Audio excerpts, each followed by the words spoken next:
সম্মানিত ভাইরা, কোরআন হচ্ছে কমপ্লিট কোড অফ লাইফ, পূর্ণাঙ্গ একটি আদর্শ জীবন ব্যবস্থা। নো ডাউট ইন ইট, এর ভিতরে কোনো সন্দেহ নেই। আছে নাকি? কোরআনের ভিতরে কোনো সন্দেহ নাই, কোরআনের ভিতরে কোনো ভুল নাই। কোরআন আজ থেকে সেই 1400 বছর পূর্বে থেকে আজ নাজিল হয়েছে, কিন্তু এই কোরআনের ভিতরে আজও পর্যন্ত কোনো ব্যক্তি ভুল ত্রুটি খুঁজে পায় নাই। সুতরাং এই কোরআন থেকে কথা হবে। আল্লাহ পাক আমাদের সকলকে বুঝার তৌফিক দান করুক, সকলে বলে আমিন।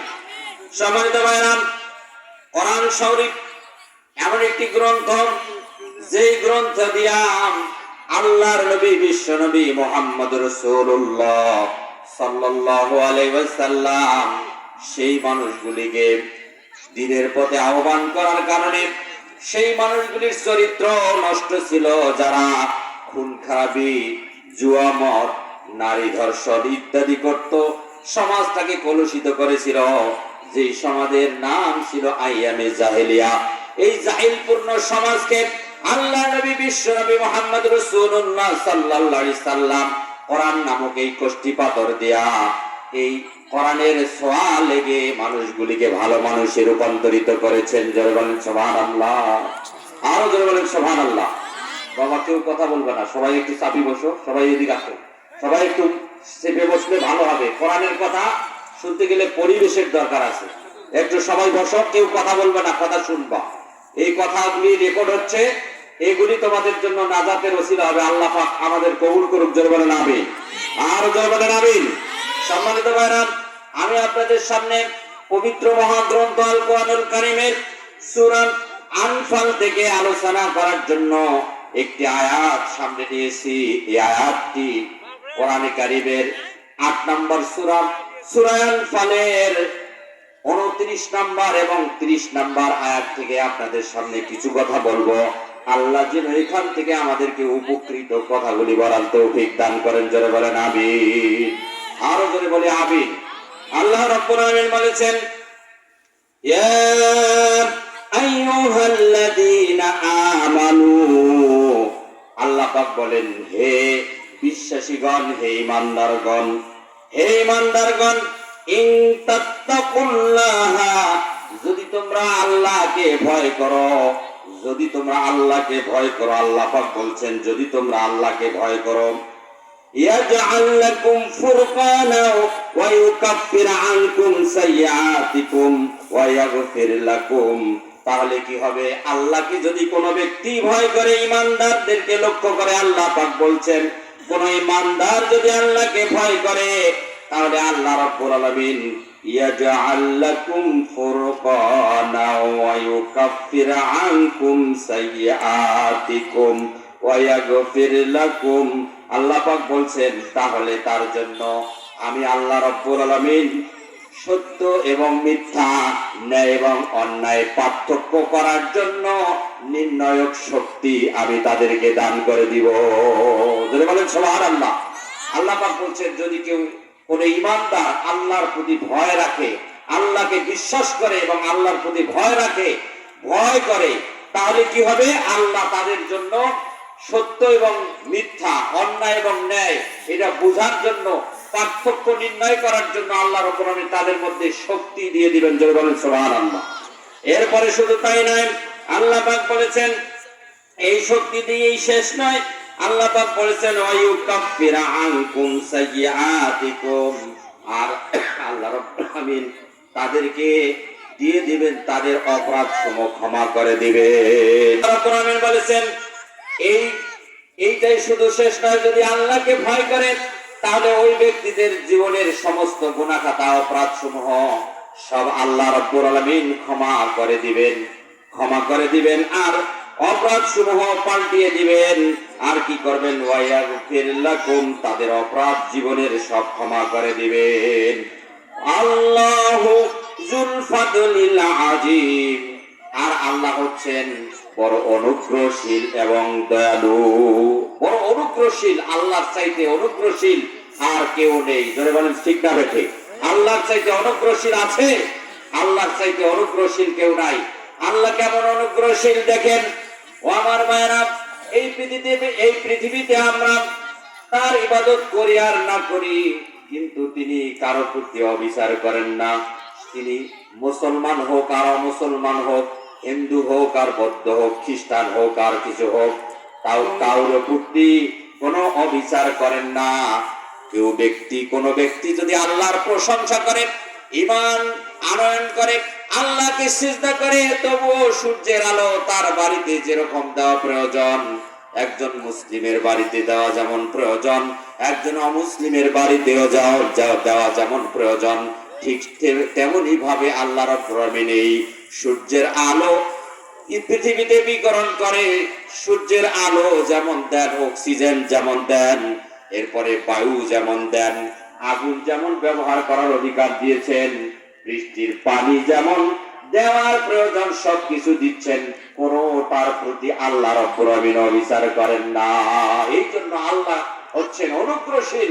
এই আল্লাহর অনুগ্রহ পেয়ে যারা আল্লাহর শুকরিয়া আদায় করবে, আল্লাহকে ভয় করবে, আল্লাহ পাক বলছেন আমি তাদের জীবনের সমস্ত অপরাধ মাফ করে দিয়ে তাদেরকে জান্নাত হিসেবে কবুল করব। জোরে বলেন আমিন। সম্মানিত ভাইরা, আল্লাহ পাক বলছেন وَإِذْ يَمْكُرُ بِكَ الَّذِينَ كَفَرُوا, আর ওই সময়ের কথা স্মরণ করো। وَإِذْ يَمْكُرُ بِكَ الَّذِينَ كَفَرُوا, যারা নাকি কাফের, যারা নাকি আল্লাহকে অস্বীকার করে, আল্লাহর দ্বীনকে অস্বীকার করে, এই কাফেরদের সম্পর্কে বলা হয়েছে। স্মরণ করুন ওই সময়ের কথা। ইয ইয়ামকুরু বিকাল্লাযীনা কাফারু, যারা কাফির তারা ষড়যন্ত্র করতেছিল আল্লাহর নবীকে বন্দী করার জন্য, লিইউসবিতু আও ইয়াকতুলু আও ইয়াখরুজু। এই কাফিররা ষড়যন্ত্র করেছিল আল্লাহর নবীকে বন্দী করবে, অথবা তাকে হত্যা করবে, অথবা আও ইউখরিজু, অথবা তাকে দেশ থেকে বের করে দিবে। এই জন্য মক্কার সেই কাফেরের গোষ্ঠীরা ঐক্যবদ্ধ হয়ে রাসূলকে হত্যা করার জন্য, রাসূলকে বন্দী করার জন্য, রাসূলকে দেশ থেকে নির্বাসিত করার জন্য ষড়যন্ত্র করেছিল। আল্লাহ রাব্বুল আলামিন ওই সকল কাফিরদের বিরুদ্ধে ষড়যন্ত্র রুখে দেওয়ার জন্য তিনিও কৌশল অবলম্বন করেছিলেন। জোরে বলেন সুবহানাল্লাহ। আমার ভাইরা, আল্লাহর নবী বিশ্ব নবী মুহাম্মদ রাসূলুল্লাহ সাল্লাল্লাহু আলাইহি ওয়াসাল্লাম যখন মক্কার ওই সমাজের মধ্যে কালিমার দাওয়াত দিলেন, লা ইলাহা ইল্লাল্লাহু মুহাম্মাদুর রাসূলুল্লাহ। মক্কার বড় লিডার ছিলেন আবু জেহেল, উতবা, সাইবা, রবিয়া। এরা তখন তৎপর হয়ে উঠল এবং মহানবী সাল্লাল্লাহু আলাইহি সাল্লামের এই মিশনকে স্তব্ধ করে দেওয়ার জন্য, কালিমা যাতে সমাজে প্রচার করতে না পারে, কোরআন যাতে সমাজের মানুষের কাছে প্রচার করতে না পারে, ওহীর বাণী যাতে সমাজের মধ্যে প্রচার করতে না পারে, এই জন্য ষড়যন্ত্র করেছিল। এমনকি কোরআন মানুষের কাছে প্রচার করতে যেন না পারে, এই জন্য শত ষড়যন্ত্র এটেছিল। সকল ষড়যন্ত্রকে আল্লাহ প্রতিহত করে তার মিশনকে তিনি সাকসেসফুল করেছেন। জোরে বলেন সুবহানাল্লাহ।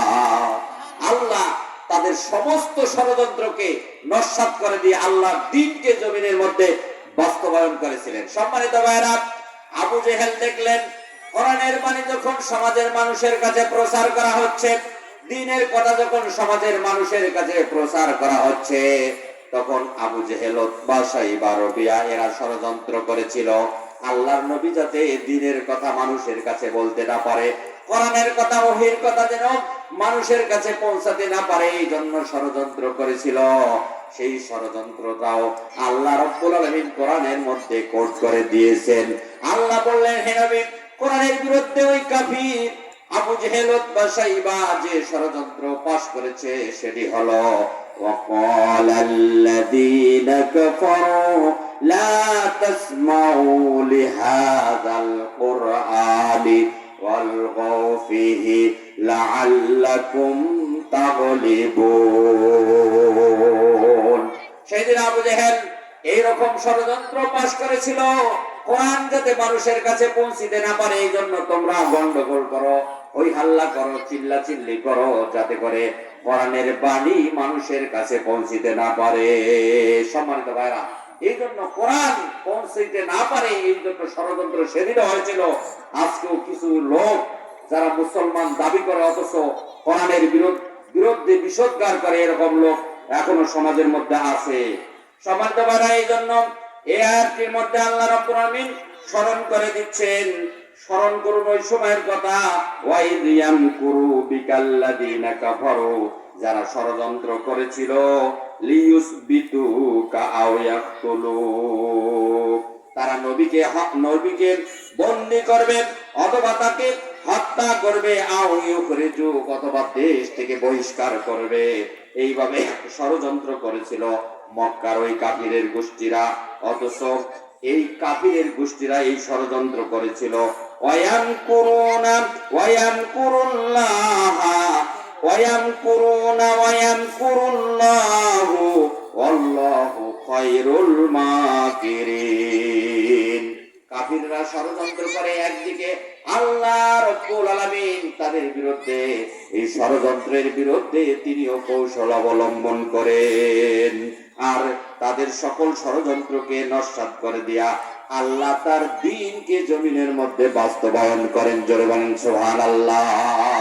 সম্মানিত ভাইরা, এই জন্য আসুন, কোরআন হলো কমপ্লিট কোড অফ লাইফ, পূর্ণাঙ্গ একটি আদর্শ জীবন ব্যবস্থা। এই কোরআন দিয়ে সমাজ, রাষ্ট্র, দেশ যদি পরিচালিত হয়, এই কোরআনের ছোঁয়া যদি কোনো মানুষের কাছে প্রকৃতভাবে পৌঁছে যায়, তাহলে এই মানুষটা হবে সোনার মানুষে পরিণত। যেমন আমাদের প্রিয় নবী মুহাম্মদ রাসূলুল্লাহ সাল্লাল্লাহু আলাইহি সাল্লামের আদর্শে বিশ্বাসী হয়ে বিশ্ব নবী মুহাম্মদ রাসূলুল্লাহ সাল্লাল্লাহু আলাইহি সাল্লামের একজন সাহাবী হযরত ওমর ইবনুল খাত্তাব রাদিয়াল্লাহু তাআলা আনহু সোনার মানুষে পরিণত হয়েছিলেন। তিনি ইসলামের দ্বিতীয় খলিফা হওয়ার সৌভাগ্য অর্জন করেছিলেন, যিনি মুহাম্মদ সাল্লাল্লাহু আলাইহি সাল্লামকে হত্যা করার জন্য খোলা তরবারি নিয়ে গিয়েছিলেন। তিনি শেষ পর্যন্ত বিশ্বনবী মুহাম্মদ রাসূলুল্লাহ সাল্লাল্লাহু আলাইহি সাল্লামের এই কোরআনের ছোঁয়া লেগে তিনি একজন আদর্শ মানুষে পরিণত হয়েছেন এবং সোনার মানুষে পরিণত হয়েছেন। দ্বিতীয় খলিফা হযরত ওমর ইবনুল খাত্তাব ইসলামের দ্বিতীয় খলিফা হওয়ার সৌভাগ্য অর্জন করেছিলেন। সম্মানিত ভাইয়েরা, সুতরাং আসুন, এই কোরআন যদি আমরা অনুসরণ করি, কোরআন দিয়ে যদি দেশ, সমাজ, রাষ্ট্র গঠন করি, তাহলে আমরা শান্তি পাবো।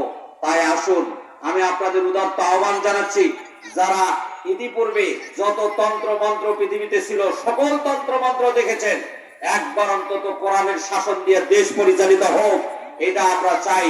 এই জন্য আমরা কোরআনের পক্ষের যারা লোক থাকবে, এই লোকগুলিকে আমরা সাপোর্ট দিয়ে পার্লামেন্টে পাঠিয়ে বাংলার জমিনে কোরআন প্রতিষ্ঠার জন্য আমরা একবার হুঙ্কার দিয়ে এই দেশে কোরআন বাস্তবায়নের জন্য আমরা আমাদের সমর্থন দেই।